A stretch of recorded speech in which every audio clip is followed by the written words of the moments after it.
नाज़रीन, कतर की और सऊदी अरब की जो एक प्रॉब्लम चल रही है, ये एक्चुअली है क्या? ये मेरा एक पुराना टॉपिक भी है और इसके ऊपर हम काफ़ी काम करते रहे हैं माजी में, तो ये हम बेहतर अंदाज में समझ सकते हैं। थोड़ा सा टाइम आपको देना पड़ेगा। ये पूरा कन्फ्लिक्ट मैं आपके सामने निकाल कर रख देता हूं कि एक्चुअली वहां हो क्या रहा है। सबसे पहले आप एक नक्शा देखें। ये जो नक्शा नंबर 1 है ना, इसमें आपको नजर आएगा नीचे रेड कलर का एक कंट्री है छोटा सा, इसको कहते हैं जिबूती, और ऊपर आपको यमन नजर आएगा जो ब्राउन कलर का है। ये जिबूती और यमन के बीच में एक तीर का निशान आपको नजर आ रहा है। ये यहां से पानी गुजर के अंदर जा रहा है। ये जो पानी अंदर दाखिल होता है, इस एरिया को कहते हैं रेड सी।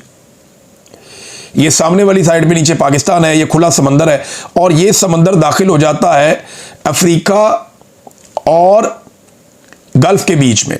एक तरफ गल्फ ममालिक है, एक तरफ अफ्रीका है, उनके बीच में ये समंदर दाखिल हो रहा है। यहां पे इस समंदर को कहते हैं बहीरा अहमर, या इसे कहते हैं रेड सी। रेड सी आप याद रखें, आसान है। ये रेड सी का इलाका है, एक तरफ जिबूती है, एक तरफ यमन है। अब सऊदी अरब और यूएई के अंदर प्रॉब्लम क्या है? यूएई जो है ना, वो इसके ऊपर अपना कंट्रोल चाहता है इस एरिया पे। ऐसा लगता है कि उसका कोई एक्सपेंशन का ख्वाब है। यूएई की मुदाखलत अगर आप देखें तो इस वक्त सूडान में भी है। इसी समंदर में अगर आप ऊपर जाए रेड सी में, तो लेफ्ट साइड पे सूडान है, वहां पे भी उनकी काफ़ी इस वक्त दिलचस्पी है। ये जो सोमालिया है, नीचे एक कंट्री है, इसी नक्शे में आपको नज़र आ रहा है। इसके अंदर एक नया मुल्क बना है, उसमें भी उनकी दिलचस्पी है।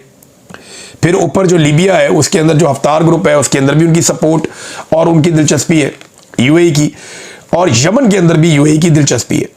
सऊदी अरब ये चाहता है कि सारा का सारा यमन इकट्ठा रहे एक कंट्री की तरह, और वो एक मरकजियत हो, उसके अंदर वो मुल्क कंट्रोल किया जाए। यमन की बाकायदा एक हुकूमत होनी चाहिए। उनका फार्मूला यह है कि बागियों को शिकस्त देकर यमन पूरे का पूरा कंट्रोल में रहे एक हुकूमत के। ये सऊदी अरब का फार्मूला है। जबकि यूएई जो है वो जोर लगा रहा था जनूबी यमन में, चाहे वो एक अलहदा रियासत ही क्यों ना बन जाए, उनकी ज्यादा दिलचस्पी जनूबी यमन में थी। और जनूबी यमन वो इलाका है, जनूब का इलाका, जहां पे अदन है।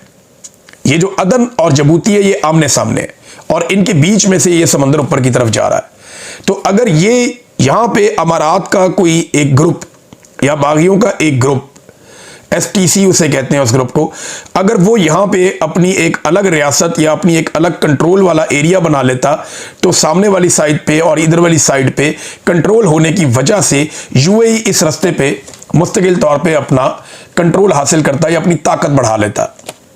और इस रास्ते को कहते हैं बाबुल मंदब। ये बाबुल मंदब पे जिसका कंट्रोल होगा ना, वो तेल की सबसे बड़ी गुजरबगाह पे उसका कंट्रोल होगा, क्योंकि ये वो रास्ता है। अब आप एक और मैप देखें, ये थोड़ा सा आप आगे जाएंगे तो आपको और मैप्स नजर आएंगे। ये जरा बड़ा मैप है, इसमें यमन को व्हाइट करके दिखाया गया, बाकी सारे ब्राउन है। ये जो बिल्कुल आपको एक लाल लकीर नीचे नजर आ रही है ना, बाबुल मंदब लिखा हुआ है वहां पे, ये लाल लकीर दाखिल कर रही है रेड सी के अंदर, यहां से गल्फ ऑफ अदन में से। यानी ये जो जितने भी ममालिक हैं जिनके पास तेल है, ये सारा तेल, चाहे वो इराक का हो, ईरान का हो, वो तेल जो है वो आपका कतर का हो, या आपका यूएई का हो, या आपका ओमान का हो, या सऊदी अरेबिया का हो, या यमन का हो, ये सारा का सारा ये गल्फ ऑफ अदन से होता हुआ बाबुल मंदब से होकर रेड सी में दाखिल होता है। लेकिन रेड सी तो ऊपर जाके बंद हो जाता है। ये है असल कहानी। रेड सी ऊपर जाके बंद नहीं होता। ये आपको मैं कुछ और तस्वीरें दिखाता हूं। ये बाबुल मंदब से आप ऊपर गए, आप रेड सी में दाखिल हो गए। ये सारे बहरी जहाज जो है वो अपनी मसनूआत और पेट्रोलियम मसनूआत और बाकी चीजें लेकर ये ऊपर की तरफ जाते हैं, जहां पे दोनों तरफ मिस्र आ जाता है। जब मिस्र बीच में आ जाता है दोनों तरफ, तो एक नहर निकाली गई थी जिसे सुएज कैनाल कहते हैं। ये आप देखें, रेड कलर की आपको सुएज कैनाल नजर आ रही है। ये रेड सी से मेडिटेरेनियन सी का एक रास्ता है, यहां से ये दूसरे समंदर में दाखिल हो जाता है, और ये वो समंदर है जो यूरोप को जाके लगता है।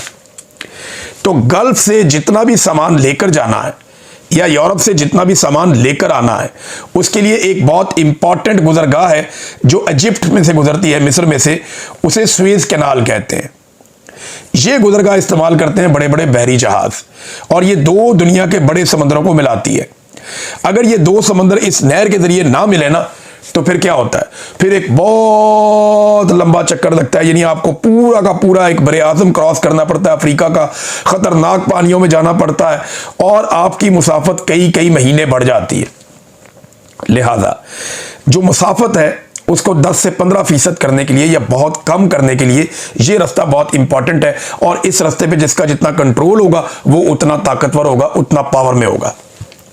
ये है जनाब यूएई और सऊदी अरब का मामला कि यूएई चाहता है कि यमन के अंदर जो जनूबी यमन के इलाके हैं वहां पे यूएई के जो सपोर्ट है जिन लोगों को, वो वहां पे ताकत में हो और वहां पे यूएई का कंट्रोल हो। इसी तरह सूडान में यूएई अपना कंट्रोल चाहता है, लीबिया में चाहता है। तो ये सारा का सारा रेड सी का एरिया उनके कंट्रोल में जब आएगा तो ये गुजरगाह काफी हद तक उनके कंट्रोल में होगी। ऊपर मिस्र के अंदर जो है वो आप देख लें, ये मेडिटेरेनियन सी जो है उसकी तरफ जाने वाला जो रास्ता है ये मिस्र के बीच में से निकलता है सुएज कैनाल में से, और ये रेड सी को और इसको मिला देता है। अब ये तजारती गुजरगाह है और सदियों से लड़ाइयां इन्हीं चीजों पे होती हैं।